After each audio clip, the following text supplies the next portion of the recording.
Bagaimana pemerintah Indonesia menyikapi konflik dua negara tetangga di kawasan ASEAN ini? Bagaimana juga menjamin keamanan warga negara kita yang berada di wilayah dua negara tersebut, Thailand dan Kamboja. Kita bahas malam hari ini bersama juru bicara Kementerian Luar Negeri Republik Indonesia, Roy Sumirat. Selamat malam, Pak Roy. Malam. Pak Roy, jadi kami ingin tahu dulu sebenarnya apa sikap dari Indonesia menyikapi konflik perang antara Thailand dan Kamboja?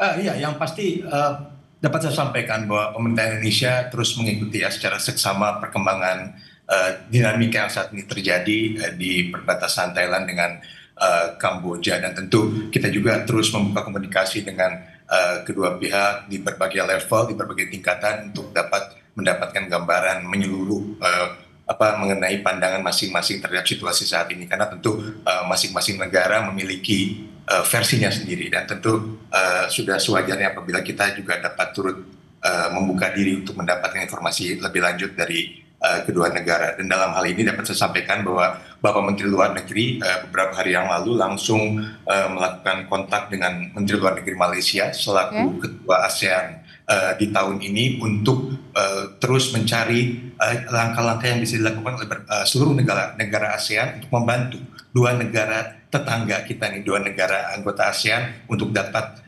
mencari solusi damai terhadap situasi yang saat ini terjadi. Nah, tapi kalau Pak Roy, sebenarnya untuk di zona perbatasan Thailand dan Kamboja yang sedang berkonflik ini, berapa banyak warga negara kita yang ada di sana, di zona merah?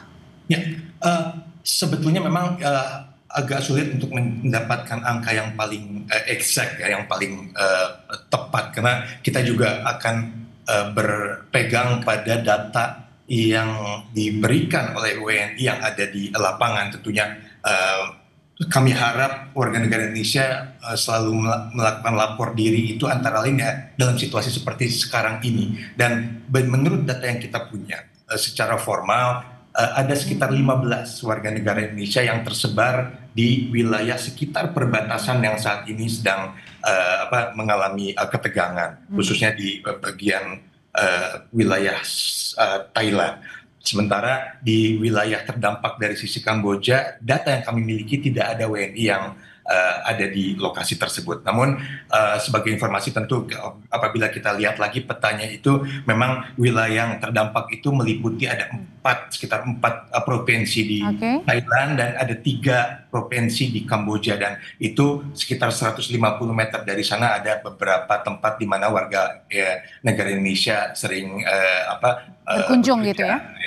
Tapi yang pasti di daerah yang saat ini dikatakan atau dideklar sebagai wilayah konflik tidak ada WNI yang ada di sana.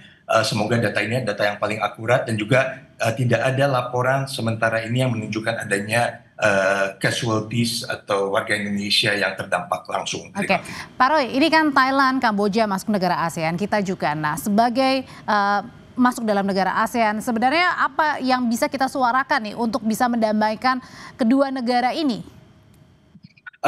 Sebenarnya begini, kita harus kembali kepada hal-hal yang bersifat mendasar, dan kita meyakini bahwa terlepas dari berbagai macam dinamika atau perbedaan di antara kedua negara tersebut, tentunya ada keinginan untuk dapat kembali ke cara-cara damai untuk menyelesaikan berbagai perbedaan. Apalagi di ASEAN sendiri kita kan punya ASEAN Charter, piagam ASEAN. Kemudian lebih jauh lagi negara-negara ASEAN tersebut sejak bahkan pendirian pendirian ASEAN di tahun 67, kita pun memiliki sebuah traktat nih, Treaty of Amity and Cooperation, traktat untuk persahabatan dan kerjasama di seluruh negara ASEAN, yang bahkan sekarang sudah diikuti oleh bahkan lebih dari 60 negara di luar kawasan ASEAN. Nah, jadi saat ini yang penting adalah kita mencoba untuk mendorong agar kedua negara ini dapat duduk dan dapat membuka diri untuk konsultasi dan dialog lebih lanjut. Kita sedang cari formulanya, dan tentunya kita berharap kedua negara tersebut dapat membuka diri dan dapat melakukan dialog dengan negara-negara ASEAN-nya, terutama saat ini di bawah keketuaan Malaysia di ASEAN. Itu kita akan membantu, tapi yang dibantunya pun harus menunjukkan itikat untuk ingin dibantu.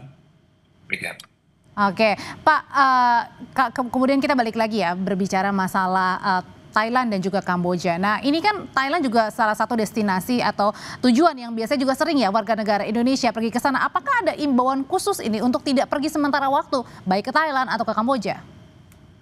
Yang pasti pemerintah Indonesia dalam hal ini melalui kedutaan besar di Bangkok, Thailand ataupun di Phnom Penh di Kamboja, terus intensif komunikasi dengan WNI yang ada di sana dan komunikasi dengan simpul-simpul tokoh masyarakat yang ada di sana untuk terus mengetahui situasi terkini. Dan juga melalui kedua KBRI tersebut, pemerintah Indonesia sudah mengeluarkan himbauan untuk tetap tenang dan waspada dan juga untuk sebisa mungkin menghindari atau membatasi perjalanan ke wilayah yang terdampak langsung. Saya ulangi, dari atau batasi perjalanan ke wilayah yang terdampak langsung. Artinya tentu di sana ada ruang untuk warga negara Indonesia apabila tetap ingin melakukan perjalanan ke kedua negara tersebut di luar di wilayah-wilayah yang saat ini sedang yang krusial ya. Berarti Dan juga tentu yang paling penting terus mengikuti pemberitaan dari sumber-sumber resmi, baik itu dari otoritas setempat ataupun dari informasi dari pemerintah Indonesia. Ya, Pak Roy, ini kan perang Thailand, Kamboja, konflik kepemilikan wilayah ini terjadi cukup lama dan sekarang kemudian memanas kembali. Nah, kemudian apakah juga dalam waktu dekat begitu bersama Malaysia juga akan duduk bersama nih negara-negara ASEAN supaya ini tidak semakin melebar konfliknya? Ya, sebetulnya tanpa disebut ya, ini given untuk ASEAN itu.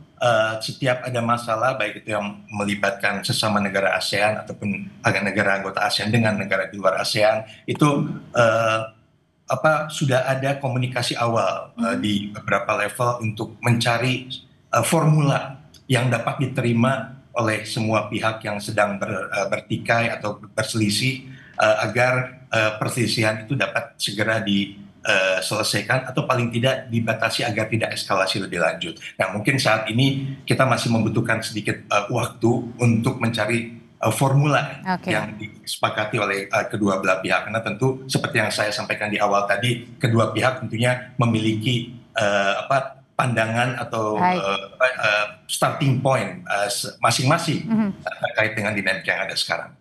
Juru bicara Kementerian Luar Negeri Republik Indonesia, Roy Sumirat, terima kasih sudah berbagi informasi paling baru terkait dengan perang antara Thailand dan Kamboja. Terima kasih, Pak Roy. Selamat malam. Terima kasih.